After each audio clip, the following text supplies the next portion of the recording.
ഈ ക്വസ്റ്റ്യൻ ഞാൻ ഇങ്ങോട്ടേക്ക് എടുക്കുന്നതിൻ്റെ കാരണം ഇത് ആക്ച്വലി അത്ര ഭയങ്കര സംഭവമായ ഒരു ക്വസ്റ്റ്യൻ ഒന്നുമില്ല. This is actually very easy. മിക്കവാറും ആളുകൾക്ക് ഇത് സോൾവ് ചെയ്തിട്ടുണ്ടാവും. എന്നാലും ഈ ഒരു ഡിസ്കഷനിൽ ഉൾപ്പെടുത്താനുള്ള കാരണം ഇവിടെ മോഡ് y = 1 - x² ഗ്രാഫ് വരയ്ക്കാൻ ഈ ക്വസ്റ്റ്യൻ ആവശ്യപ്പെടുന്നുണ്ട്. y = 1 - x² ഗ്രാഫ് നമുക്കറിയാം. പക്ഷെ മോഡ് y = 1 - x² ആകുമ്പോൾ, അതായത് if you know the graph of y = fx, then how can you draw the graph of mod y = fx? ഇത് പല ആളുകൾക്കും അത്ര ധാരണയില്ല. അപ്പോൾ അതുകൊണ്ട് തന്നെ ഇത് ഇൻ്റഗ്രേറ്റ് ചെയ്ത് ഫംഗ്ഷൻ്റെ ഗ്രാഫ് എങ്ങനെയാണെന്ന് മനസ്സിലായി കഴിഞ്ഞാൽ, അല്ലെങ്കിൽ അത് കിട്ടിയിരുന്നെങ്കിൽ ഇൻ്റഗ്രേറ്റ് ചെയ്ത് സോൾവ് ചെയ്യാനൊക്കെ കാപ്പബിലിറ്റി ഉള്ള കുട്ടികൾ പോലും ഈ ഒരു ഫംഗ്ഷൻ്റെ ഗ്രാഫിനെ y = fx എന്ന് പറയുന്ന ഗ്രാഫിനെ മോഡ് y = fx ആക്കുന്ന ആ ഒരു ഗ്രാഫിക്കൽ ട്രാൻസ്ഫോർമേഷൻ അറിയാത്തതുകൊണ്ട് പല ആളുകളും ഈ ക്വസ്റ്റ്യൻ സോൾവ് ചെയ്യാൻ പറ്റിയിട്ടില്ല. അപ്പോൾ അവരെ ഉദ്ദേശിച്ചുകൊണ്ടും ഇനി അങ്ങോട്ടേക്ക് മുമ്പോട്ട് പോകുമ്പോൾ നമുക്ക് ഇതേപോലത്തെ ഒരു ചെറിയൊരു സംഭവം, ഒരു ജസ്റ്റ് ആ മോഡൊന്ന് അറിയാമായിരുന്നെങ്കിൽ, അതിപ്പോൾ എങ്ങനെയാണ് ആ ഗ്രാഫിൽ വ്യത്യാസം വരിക എന്ന് അറിഞ്ഞിരുന്നെങ്കിൽ നമുക്ക് സോൾവ് ചെയ്യാൻ ഭയങ്കര വിഷമമുള്ള കാര്യമാണ്. അങ്ങനത്തെ ഒരു ബാക്കിയൊക്കെ അറിയാം, ബാക്കിയൊക്കെ സിമ്പിളാണ്. ഇത് സർക്കിളാണ് നമുക്ക് മനസ്സിലാവുന്നുണ്ട്, 1 - x² പാരബോളയാണെന്ന് മനസ്സിലാവുന്നുണ്ട്, y = 1 - x² ഇങ്ങനെ താഴോട്ട് ഓപ്പൺ ആയിട്ടുള്ള പാരബോളയാണ്. ഈ ഒരൊറ്റ മോഡിലാണ് നമ്മൾ കുടുങ്ങി കിടക്കുന്നത്. അതുകൂടെ കിട്ടിയിരുന്നെങ്കിൽ ഇത് കംപ്ലീറ്റ്ലി സോൾവ് ആവുമായിരുന്നു. അപ്പോൾ നിങ്ങൾ ശ്രദ്ധിക്കുക, I will help you how to understand this. ഇത്രയേ ഉള്ളൂ കാര്യം. Let y = fx has a graph like this. ഇത് ഞാൻ എൻ്റെ പ്യുവർ റഫ് സ്കെച്ചാണ്. എനിക്ക് വായി തോന്നിയ പോലെ ഞാൻ വെറുതെ വരച്ച് വെച്ചാണ്. ഇത് എങ്ങനെ വേണമെങ്കിലും നിങ്ങൾക്ക് വരക്കാമായിരുന്നു. ഞാനിപ്പോൾ ഇത് ഇങ്ങനെയാണ് വരക്കുന്നത്. Then mod y = fx will have the graph. നിങ്ങൾ ചെയ്യേണ്ട കാര്യം ഇത്രയേ ഉള്ളൂ. ഈ എക്സ് ആക്സിൻ്റെ താഴെ പോയ y നെഗറ്റീവാണ്. ഈ y നെഗറ്റീവ് ആവുന്ന ഭാഗമൊക്കെ ഡിലീറ്റ് ചെയ്യുക. ഈ ഭാഗങ്ങളെല്ലാം ഡിലീറ്റ് ചെയ്യുക. അപ്പോൾ ഈ ഒരു താഴോട്ട് കാണുന്ന ഈ ഒരു പോയിന്റ് മുതൽ ഇങ്ങനെ ഞാൻ റെഡ് കളറിൽ കാണിക്കാം, ആ ഭാഗം ഉണ്ടാവില്ല. അതേപോലെ ഈ പോയിന്റ് മുതൽ ഇങ്ങനെ തുടങ്ങി ഇതെല്ലാം ഡിലീറ്റ് ആയി പോകും.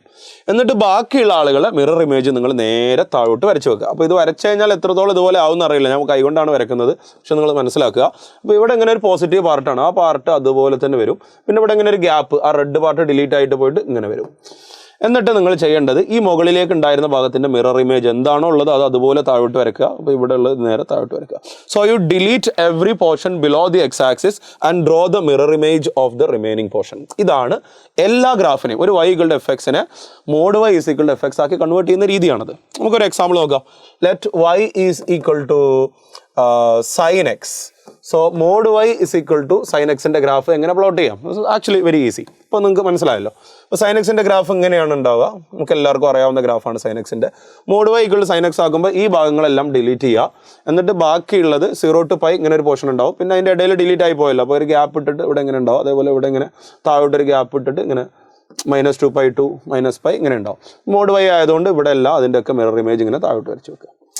So this is the graph of y = sin x and this second is the graph of mod y = sin x. Done. ഇത്രയേ ഉള്ളൂ കാര്യം.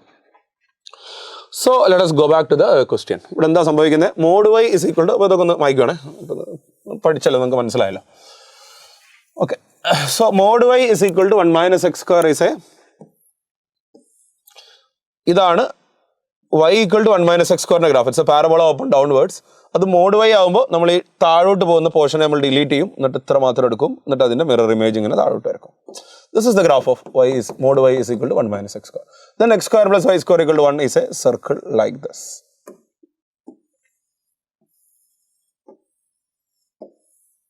So area between them is this. 4 ക്വാഡ്രന്റിലും ഇതേപോലത്തെ ഓരോ പീസുകളുണ്ട്.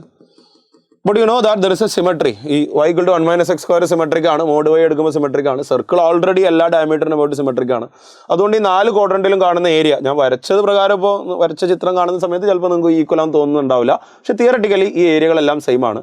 അതുകൊണ്ട് ഞാൻ ഒരു പോർഷൻ ഇവിടെ ഇങ്ങനെ റെഡ് കളറിൽ ഷെയ്ഡ് ചെയ്ത് വെച്ചിട്ടുണ്ട്. അതിനെ കാൽക്കുലേറ്റ് ചെയ്തിട്ട് നമ്മൾ 4 ടൈംസ് ഈ 4 ക്വാഡ്രന്റിലേക്കും 4 ഇൻറ്റു ചെയ്താൽ മതി. So how can you solve this? ഇവിടെ 0, ഇവിടെ 1, സർക്കിളിൻ്റെ റേഡിയസ് ആണല്ലോ 1. മാത്രമല്ല ഈ y = 1 - x², എക്സ് ആക്സിനെ മീറ്റ് ചെയ്യുന്ന പോയിന്റ് 1-ൽ -1-ലും തന്നെയാണ്. അപ്പോൾ എങ്ങനെ നോക്കിയാലും ഈ പോയിന്റ് 1 ആണ്. So area = 4 times integral 0 to 1 upper area minus lower area. അല്ലെങ്കിൽ ഇത് സർക്കിൾ ആണല്ലോ, സർക്കിൾ ആകുമ്പോൾ ഒരു ക്വാർട്ടർ സർക്കിൾ എടുത്താൽ സർക്കിളിന് വെറുതെ ഇൻ്റഗ്രേറ്റ് ചെയ്യേണ്ട കാര്യമില്ല. സർക്കിളിൻ്റെ ഏരിയ ഒരു ജോമെട്രിക്കൽ ഏരിയ ആയിട്ട് നമുക്ക് അറിയാം. സോ 4 ഇൻറ്റു ഇത് മൊത്തം πr², റേഡിയസ് 1 ആകുമ്പോൾ മൊത്തം π ആണ്. അപ്പോൾ ഈ ഫസ്റ്റ് ക്വാഡ്രന്റിൽ കാണുന്ന ഈ ഏരിയ ജസ്റ്റ് π/4 മാത്രമേ ഉണ്ടാവുള്ളൂ. മൈനസ് ഇൻ്റഗ്രൽ 0 to 1, സർക്കിളിൻ്റെ താഴെയാണ് പാരബോള, അയാളെ നമുക്ക് ഇൻ്റഗ്രേറ്റ് ചെയ്യാം. Integral 0 to 1 1 - x² dx. ഇവിടെ ബ്രാക്കറ്റ് ഓപ്പൺ ചെയ്താൽ 4 into pi by 4 is simply pi minus 4 into ഇയാൾ ഇൻ്റഗ്രേറ്റ് ചെയ്താൽ 1 minus 1/3. ഇത് x ആവും 0 to 1 upper limit minus lower limit 1 minus 1/3 2/3 എന്ന് വരും. So this is pi minus 4 into 2/3 is 8/3. That is given to be equal to alpha. ആ area ആൽഫയാണ്. അപ്പോൾ നമ്മളിപ്പോൾ ഈ കണ്ടുപിടിച്ച ഏരിയ എന്ന് പറയുന്നത് ആൽഫയാണ്. So alpha is equal to pi minus 8/3. But question is not talking about alpha but about 9 alpha. 9 alpha equal to beta pi plus gamma എന്നാണ് കൊടുത്തത്. അപ്പോൾ നമ്മളൊരു 9 മൾട്ടിപ്ലൈ ചെയ്താൽ so this implies 9 alpha is equal to ഇവിടെ 9 multiply ചെയ്യുമ്പോൾ ഇവിടെ അതുപോലെ 9 multiply 9 pi minus ഒരു 3 ക്യാൻസൽ ആവും. You will get 24 here. Then the value of modulus of beta minus gamma. അപ്പോൾ ഈ കിട്ടിയ ആൻസർ ഈ 9 alpha ആയിട്ട് നമുക്ക് കിട്ടുന്നത് ബീറ്റ പൈ പ്ലസ് ഗാമ എന്നാണ് പറയുന്നത്. അപ്പോൾ ഇതൊന്ന് കമ്പയർ ചെയ്ത് രണ്ടും കൂടി ഒബ്സർവ് ചെയ്താൽ നമുക്ക് മനസ്സിലാവും. Beta is equal to 9 and gamma ഇവിടെ പ്ലസ് ഗാമയാണ്, പക്ഷേ അവിടെ -24 ആണ്. So gamma is equal to -24. And the final question is modulus of beta minus gamma. That is modulus of 9 minus 9 plus 24 and 9 plus 24 is 33. 33 already positive ആയതുകൊണ്ട് mode വലിയ പ്രശ്നമില്ല. So that is there in option C. So ഇവിടെ എന്താ പറയുക, circle വരുന്ന സമയത്ത് നിങ്ങൾ integrate ചെയ്യേണ്ട ജോമെട്രിക്കൽ ഏരിയ എടുത്താൽ മതി. അതുപോലെ സിമട്രി വരുന്ന സമയത്ത് നിങ്ങൾ എല്ലാം കൂടെ ഇൻ്റഗ്രേറ്റ് ചെയ്യേണ്ട ഏതെങ്കിലും ഒരു ക്വാഡ്രന്റിലുള്ള ഏരിയ കണ്ടുപിടിച്ചിട്ട് 4 times മൾട്ടിപ്ലൈ ചെയ്താൽ മതി. എന്തൊക്കെയാണ് ഇവിടുത്തെ കാര്യങ്ങൾ? ഒരു ഫംഗ്ഷൻ y കളുടെ എഫക്ട്സ് അറിയാമെങ്കിൽ മോഡ് y കളുടെ എഫക്ട്സ് ആക്കുന്നത് എങ്ങനെയാണ് എന്നാണ് ആദ്യം പഠിക്കേണ്ടത്. What is the idea? You delete all the portions below the x-axis, then you draw the mirror image of all the portions above the x-axis.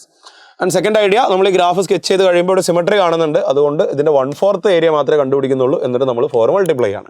And what is the third idea here? ഇവിടെ ഒരു circle involve ആണ്, അതുകൊണ്ട് quarter സർക്കിളിൻ്റെ area നമ്മൾ integrate ചെയ്ത് കണ്ടുപിടിക്കുകയല്ല ചെയ്യുന്നത്. സർക്കിളിൻ്റെ total area πr² ആണ്, അതുകൊണ്ട് അതിൻ്റെ 1/4 എന്ന് പറയുമ്പോൾ π/4 എന്ന ജോമെട്രിക്കൽ ഏരിയ ആണ് ഇവിടെ യൂസ് ചെയ്യുന്നത്. We avoid integration. ഇത്രയാണ് ഈ ക്വസ്റ്റ്യൻ നമ്മൾ പഠിച്ചെടുക്കേണ്ടത്. ബ്രില്യൻ ക്വസ്റ്റ്യൻ, ഒരുപാട് കോൺസെപ്റ്റുകളെ നല്ല രീതിയിൽ ബ്ലെൻഡ് ചെയ്ത് വെച്ചേക്കുന്നതാണ്. അപ്പോൾ എല്ലാവരും ഈ ടൈപ്പ് ക്വസ്റ്റ്യൻസ് മനസ്സിലാക്കുക. ഈ ഒരു സീരീസിൽ നമ്മൾ എല്ലാ ക്വസ്റ്റ്യൻസും സോൾവ് ചെയ്യുന്നില്ല. നോർമലി കാണുമ്പോഴേ എല്ലാവർക്കും ആൻസർ പറയാവുന്ന ക്വസ്റ്റ്യൻസ് ഒക്കെ ഞാൻ ഒഴിവാക്കിയിട്ടുണ്ട്. കുറച്ചൊരു ചലഞ്ചിങ് ആയിട്ട് എന്തെങ്കിലുമൊക്കെ എക്സ്ട്രാ ഐഡിയാസ് ഉള്ള ക്വസ്റ്റ്യൻസ് ആണ് നമ്മൾ ഈ ഒരു സീരീസിൽ തുടർന്നും സോൾവ് ചെയ്യുക. അപ്പോൾ ഇതേപോലെയുള്ള വീഡിയോസ് കൂടുതൽ കാണുന്നതിന് വേണ്ടിയിട്ട് നിങ്ങൾ ചാനലൊക്കെ സബ്സ്ക്രൈബ് ചെയ്യുക. കൂടുതൽ നിങ്ങളുടെ കൂട്ടുകാർക്കൊക്കെ ഈ വീഡിയോസൊക്കെ അയച്ചു കൊടുക്കുക. Anyway, thanks for watching.